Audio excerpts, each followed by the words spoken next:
আজকে শুক্রবার আমার সারা দিনটাই ছুটি ছিল।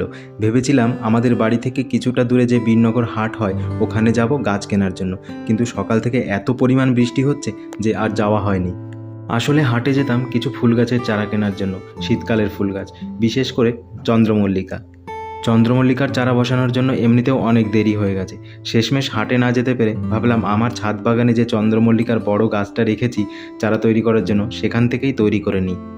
কিছুদিন আগে এই গাছটা থেকে ডাল কেটে আমি বসিয়েছিলাম মাটির মধ্যে, কিন্তু অতিরিক্ত বৃষ্টির কারণে সে সব ডালগুলোই পচে নষ্ট হয়ে গেছে।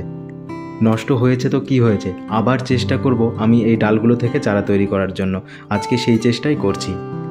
একটা টবের মধ্যে মাটি ভরে ওদিকে আমি রেডি করে নিয়েছি, আর এই বড় চন্দ্রমল্লিকার গাছটা থেকে কিছু ডাল আমি কেটে নিয়েছি। তোমরা হাতের মধ্যে দেখতেই পারছো বেশ কিছু ডাল কিন্তু এখানে কাটা হয়ে গেছে।